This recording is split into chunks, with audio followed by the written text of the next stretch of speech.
She looked at the woman standing in the doorway of the Harrington Club and saw a mistake. She saw natural hair. She saw brown skin.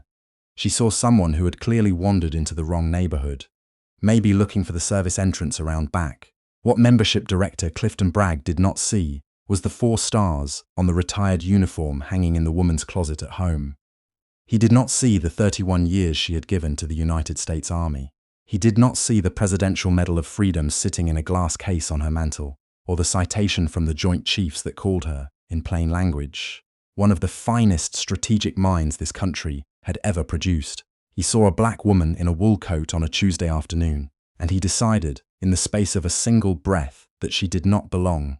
This is the story of how Clifton Bragg tried to remove General Lorraine Elise Beaufort from the lobby of his precious club, and how that single decision unraveled everything he had spent 23 years building. The Harrington Club occupied the top 2 floors of a limestone building on Meridian Avenue in the old money district of Caldwell, Virginia. It was the kind of place that didn't advertise because it didn't need to. Its members found it the way old money always found things, through inheritance and introduction. The waiting list ran 7 years on average. The dining room had a dress code printed on actual cardstock, not a laminated sign. The carpet was burgundy and thick enough to muffle footsteps entirely, which was intentional. The silence of the Harrington Club was itself a form of currency. General Lorraine Beaufort had been a member for 11 years. Her membership had been sponsored by Admiral Hugh Cartwright upon her promotion to 3-star general, a tradition he had maintained for 30 years with exceptional officers he admired. She had paid her annual dues without interruption. She had attended the winter dinner. She had sat on the charity committee for Veterans Affairs outreach. She was, by every measurable standard, exactly the kind of member the Harrington Club existed to serve. On the afternoon of the 14th, she arrived alone. She was in Caldwell for a speaking engagement at Whitmore University the following morning, and she had reserved a table for dinner in the private members' dining room for 6:30. She was early. She had always been early. 31 years in the army will do that to a person. She wore a charcoal wrap coat over a burgundy blouse, her natural hair neat and short against her head, small gold earrings at her ears, a single ring on her right hand that her mother had given her the year she made captain. She carried no briefcase, no luggage, no visible marker of rank or achievement. She was simply a 61-year-old woman, walking through a glass door she had every right to walk through. Clifton Bragg was standing near the reception desk when she entered. He was not the kind of man who had ever done anything remarkable. He had attended a middling university on a legacy admission, drifted through a career in private hospitality, and landed at the Harrington Club 12 years ago when the previous director retired. He had kept the place running in the same way a maintenance worker keeps a machine running, competently, without inspiration, with a great deal of pride in his access to something he had not built. He wore a blue blazer every single day. He had a pocket square that matched his tie. He had a smile that looked like a policy decision. He did not recognize Lorraine Beaufort. That was, on its own, not a sin. The club had nearly 400 members. No one could know every face. But what Bragg did next was not a question of memory. It was a question of instinct, and his instincts had been formed over decades in rooms where people who looked like General Beaufort did not often appear unannounced. He stepped forward before she had reached the desk. "Ma'am," he said, positioning himself between her and the interior hallway with the practiced ease of a man who had done this before, or something very much like it. "Can I help you?" His voice was not loud. It was not rude in any technically demonstrable way. It was the particular tone of a man who has decided the answer to his own question before he asks it. General Beaufort stopped. She had the kind of stillness that, not from patience but from discipline, the ability to be completely motionless, while every calculation ran behind the eyes. She had learned it in the field. She had used it in the Pentagon. She used it now. "I have a dinner reservation," she said. Her voice was even, measured. The voice of a woman who had delivered briefings to the Secretary of Defense and dressed down generals twice her size. Bragg's smile adjusted, not disappeared, adjusted. It became the specific kind of smile that precedes a polite but firm correction. "Your name?" he asked, producing an iPad from the reception desk with the air of a man expecting to find nothing. "Beaufort, Lorraine Beaufort." He looked at the screen, his fingers scrolled. He looked again. She watched him find it, because she could always tell when a person found something they did not expect. The brief flicker, the pause. He recovered quickly, but not quickly enough. "I see it," he said. 6:30 members' dining room. He did not look up immediately. "And can I see your membership card?" General Beaufort looked at him for a moment. In 31 years, not once had she been asked for her membership card at the Harrington Club. She knew the maitre d' by name. She had eaten at this bar. She had signed for drinks in the lounge. She had never been asked for a card. "I beg your pardon," she said. "It's standard procedure," Bragg said smoothly, still smiling. "We've had some issues with guests misrepresenting their access level." "Nothing personal, of course. Nothing personal," General Beaufort repeated. She reached into her coat pocket. She withdrew her wallet. She produced the Harrington Club membership card, white with a gold embossed H, and held it. Bragg took it, examined it with theatrical care, and handed it back. "Thank you," he said. "If you'd like to wait in the lobby, we'll have someone take you through at 6:15. "That won't be necessary," she said. "I know the way." She moved a step around him. He stepped with her.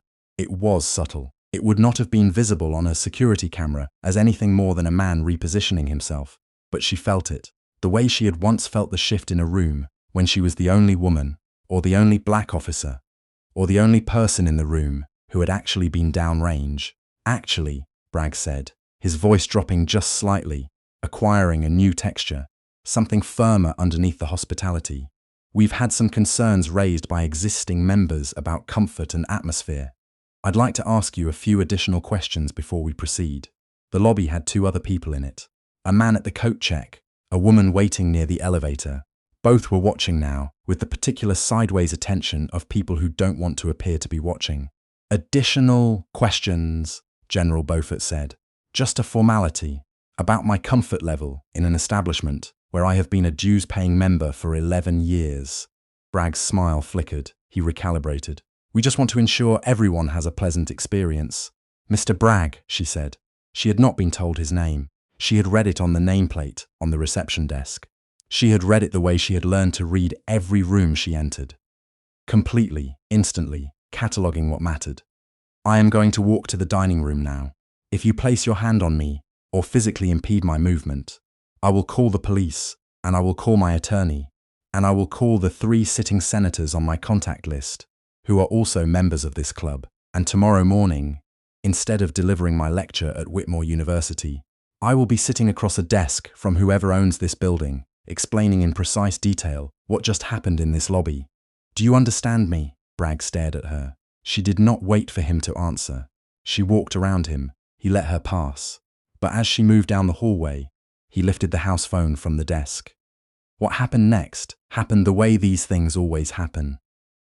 Incrementally, each step made by a person who thought they were managing the situation, when in fact they were building the case against themselves, brick by brick. Bragg called the club's head of security, a man named Vic Sutter, and told him there was a member in the dining room whose credentials he was uncertain about, and who had been verbally aggressive in the lobby.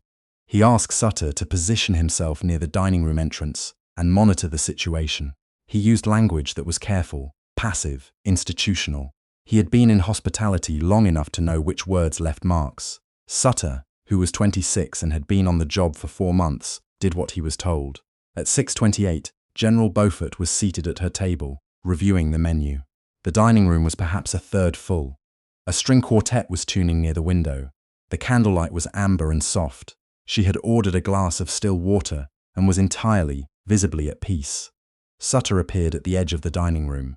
He stood there for a moment, uncertain, the way young men with authority they haven't fully inhabited always stand. Then he walked to her table. "Ma'am," he said, "I need to ask you to come with me." She looked up from the menu. "Your reservation is under review," he said.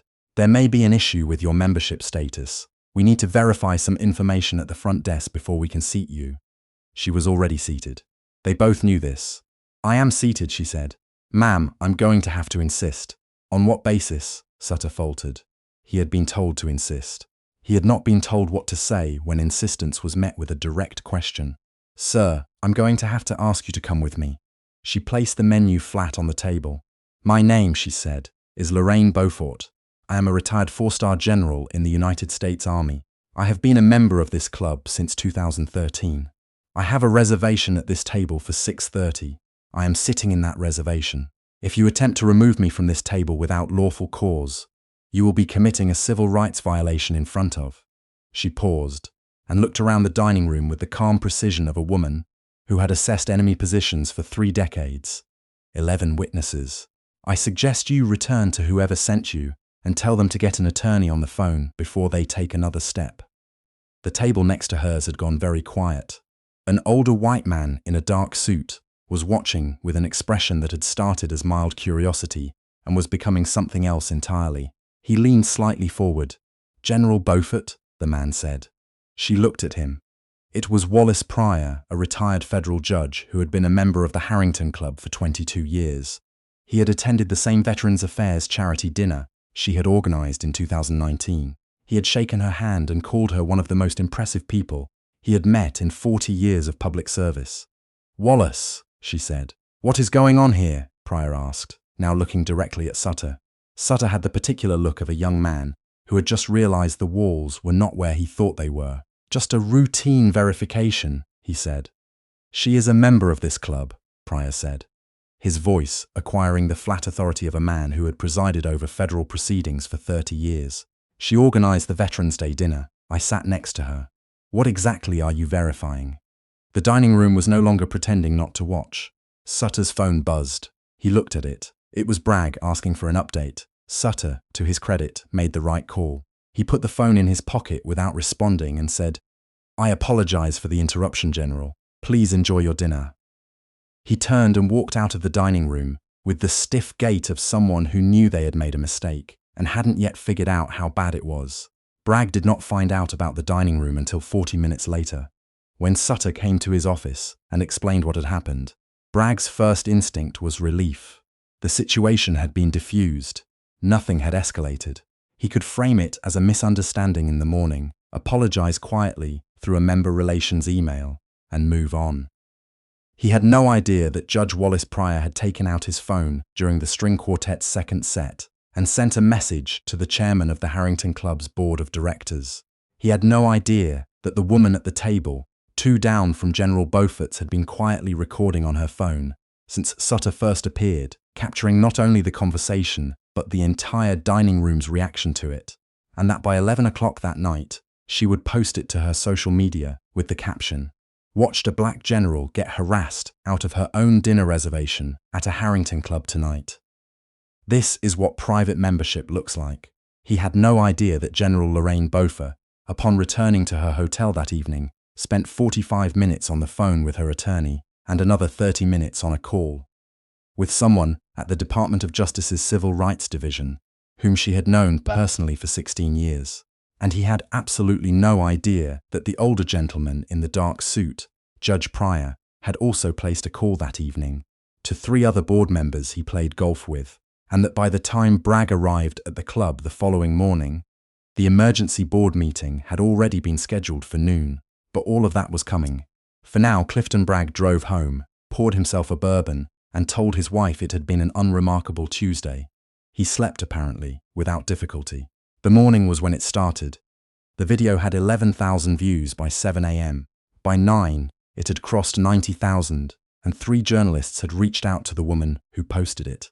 By 10, a reporter from the Washington Post had confirmed General Beaufort's identity and military record, and filed a request for comment to the Harrington Club's public relations contact, a woman named Elise, who worked out of a PR firm in Richmond and had not yet checked her email. Bragg arrived at the club at 8:45, as he always did. He greeted the doorman. He adjusted his pocket square in the lobby mirror. He poured coffee from the sideboard. He looked at his phone. He had 14 missed calls. The first was from Elise at the PR firm. The second was from the club's insurance attorney. The third was from a number he didn't recognize, which turned out to be a producer from a national morning television program. The 4th through the 14th were from board members, the club chairman, and a number registered to a law office in Washington, D.C. Bragg sat down. He opened Twitter. He still called it Twitter, and searched the club's name. The hashtag was already running. He read 3 tweets before he put his phone face down on his desk and stared at the ceiling for a long time. The board meeting at noon was not a conversation. It was a proceeding. There were 8 board members present, plus the club's attorney and Elise from the PR firm, who had driven 2 hours from Richmond, with the expression of a woman who had been called in to treat a wound that had already gone septic. Chairman Gerald Foss, a 72-year-old former banking executive who had never once in his tenure raised his voice in this room, opened the meeting by placing his phone in the center of the table with the video playing. No one spoke for the 2 minutes and 40 seconds it ran. When it ended, Foss looked at Bragg. "Tell me," Foss said. "What you were thinking," Bragg told him.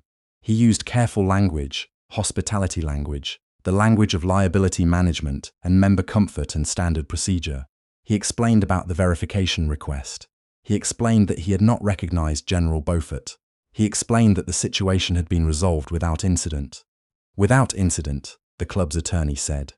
He was a lean man named Thayer, who billed $400 an hour and had seen exactly this kind of thing before. Clifton, there are 97,000 people who have now watched a black woman be harassed out of her dinner reservation at this club. The video shows your security guard attempting to remove a seated member from the dining room. She identified herself clearly as a retired 4-star general and a dues-paying member. He continued anyway. "And you initiated that interaction. That is not without incident. That is a federal civil rights complaint waiting to be filed." "Has it been filed?" Bragg asked. Thayer looked at him. "Her attorney called me this morning at 7:15. They are giving us until Friday." Foss leaned back in his chair. He looked tired in the way of a man who has just realized that someone else's poor judgment has become his problem. "Clifton," Foss said, "I have been chairman of this club for 9 years. In that time, we have managed every kind of crisis this institution can produce. Financial disputes, member conduct violations, a kitchen fire, a lawsuit over a parking space that went to appellate court. I have handled all of it." He paused. "I have never had a sitting US senator call me at 6 in the morning. I have never had the Department of Justice leave a message with my personal assistant. And I have never, in 9 years, had to cancel the lunch service because the dining room staff refused to come in until they knew what we were going to do." Bragg looked up. "The staff refused. 4 of them walked out at 10:30. Elise said from the end of the table, not looking up from her laptop. 3 more called in. The matron, who for the record has worked here for 17 years, submitted a written complaint to HR this morning, and the head pastry chef sent this." She turned her laptop around. It was a printed letter, single-spaced, from a man who had worked for the club for a decade, citing the incident and resigning effective immediately. Bragg stared at the letter. "We need to talk about your position here," Foss said. Bragg's head came up. "I have been here for 12 years, he said. "I have. I know how long you've been here," Foss said. He was not unkind, he was simply done. "That is not the question before us. The question is whether this institution can absorb what happened yesterday and move forward with you in the role of membership director. And I will be honest with you, because I think you deserve honesty at this point." "The answer is no." Bragg opened his mouth. "We are not firing you for recognizing a member," Thayer said quickly, in the tone of a lawyer cutting off a sentence before it became a problem. "We are restructuring the Membership Services Division and eliminating the director role as currently constituted, effective immediately. You will receive a separation agreement with confidentiality provisions before the end of the week." "You're telling me to sign something that says I can't talk about this?" "We're telling you," Thayer said carefully, "that there is a path out of this room that does not end with you as a named defendant in a civil rights action. And there is a path that does. You have until Friday, same as everyone else." The room was quiet. Bragg looked around it. These were people he had attended holiday parties with, people he had poured drinks for at member events, laughed at their jokes, learned their drink orders. Not one of them looked at him now with anything he could identify as sympathy. They looked at him the way people look at a structural problem, assessing damage, calculating cost. He picked up his blazer from the back of the chair. "I'll need a box," he said. No one replied. The video crossed 2 million views by the time Bragg reached his car. He sat in the parking structure for 17 minutes before he could make himself start the engine. He pulled out his phone. He did what people always do when they need to feel worse. He read the comments. This is what casual racism looks like. No slurs, no screaming, just a man who decided she didn't belong. She told him exactly what she was, and he still sent security. What does that tell you? 11 years a member, 11 years, and he asked her for a card. The staff walking out is the real story. Those are the people who actually work in that building every day and know exactly who he is. That last one had 40,000 likes. Bragg put his phone away. He started the engine. He pulled out of the structure into the grey November light and drove home. His wife was in the kitchen when he came through the door. She had seen the video. She didn't say that immediately. She just looked at him when he came in, and he could read in that look that she already knew everything, and that the knowing had been sitting in her chest since morning, getting heavier. "How bad?" she asked. "They let me go." She nodded slowly. She did not say she was sorry. She said, "Did you know who she was?" He sat down at the kitchen table. He thought about that. The honest answer was that he had not in the moment known her name or her rank. But the more honest answer was that it wouldn't have mattered. Not at first, not in that first second when she walked through the door, and his body made a decision before his mind had even formulated a thought. "No," he said, and then, after a pause that lasted a long time, "Not at first." His wife looked at him. She didn't say anything else. On Friday, Bragg signed the separation agreement. The civil settlement with General Beauperfort's legal team was reached 6 weeks later. The terms were sealed, but a person familiar with the matter, speaking anonymously to a journalist at a regional magazine, described the figure as significant. The Harrington Club issued a public statement acknowledging that a member had been subjected to differential treatment inconsistent with the club's values. They announced a mandatory training program for all staff. They announced the creation of a Diversity and Inclusion Advisory Committee, the first in the club's 93-year history. Bragg was not mentioned by name in the statement. His name, however, was in every article. He applied for 17 positions in the following 4 months. He received 3 responses. One was a rejection. One was a phone screen that ended when the hiring manager, who had done a routine internet search the night before, said she had some concerns and would follow up by email, and did not. One was an interview for a role, managing a small conference center in a mid-sized city 3 states away, a job that paid 40% less than his previous salary and required relocation. He took it. He had to. General Lorraine Elise Beaufort delivered her lecture at Whitmore University the morning after the incident. She stood at the podium in the university's main auditorium and looked out at 1,400 students, faculty, and community members who had heard what happened the night before, and come in numbers that surprised even the university's events staff. She did not open with the Harrington Club. She opened with something she had said many times, in many rooms to many different audiences. She said, "The uniform doesn't protect you from smallness."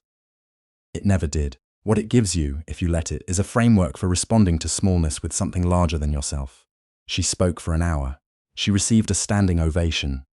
Afterward, a student approached her at the reception, a young black woman, a junior, pre-law, who said she had been watching the video on her phone when the walkout notification came through, and that seeing the dining room staff leave had been the thing that moved her most. "Why that part?" the general asked. "Because they didn't have to," the student said. "They weren't the ones being harassed. It was just the right thing to do." General Beaufort looked at her for a moment. Then she smiled. The kind of smile that doesn't come from habit or hospitality, but from something that goes down further. "That's the whole lesson," she said. "Right there. That's it." She shook the student's hand and moved on to the next person in line, already listening, already present, already doing the work. Clifton Bragg packed the last of his desk items into a box that the club's facilities manager had left outside his office door. He carried it to his car alone. The lobby was busy when he passed through it. Members he recognized walked past without acknowledging him. The man at the coat check, a man Bragg had seen 5 days a week for 12 years, turned to straighten hangers on the rack and did not turn back. The doors closed behind him. The afternoon light was flat and cold. He stood for a moment on the steps of the Harrington Club, holding a cardboard box that contained 12 years of his professional life, and understood, with the particular clarity that only comes too late, that every step he had taken from the moment that woman walked through the door had been a choice, not instinct, not procedure, not standard practice, a choice. And now he was standing outside a building he no longer had a key to, heading toward a life that no longer resembled the one he had assumed was his. There is a version of this story where Clifton Bragg never faces consequences, where the video doesn't get posted, or gets taken down, or gets ignored. where the board closes ranks, the attorney makes it go away, and the world moves on. That version exists. It has happened before, more times than anyone would like to count, but it didn't happen this time. And the reason it didn't happen this time is worth sitting with for a moment. It wasn't the video, exactly. It wasn't the senator's phone call, or the attorney, or the board meeting. It was the dining room staff walking out at 10:30 on a Wednesday morning because they had watched what happened and decided that their silence was a form of participation they were no longer willing to offer. The question isn't whether someone with power and credentials eventually got justice. The question, the harder, more important question, the one that keeps coming up in the comments and the conversations and the quiet moments, is what happens to the person who walks through that same door without the medals, without the 4 stars, without the senator's number in their phone. What happens to the person who is just a person? That question doesn't have a clean answer, but it's the right question to be asking. And if you're asking it, if you watched this and felt something beyond just the satisfaction of seeing a bully lose his job, then share this story with someone who needs to hear it. Not because it's a victory, because it's a reminder of how easy it is for ordinary cruelty to operate in ordinary rooms, and how much depends on the people in those rooms deciding they've seen enough. Hit like if this one stayed with you. Subscribe to Voices of Truth. We're not done yet.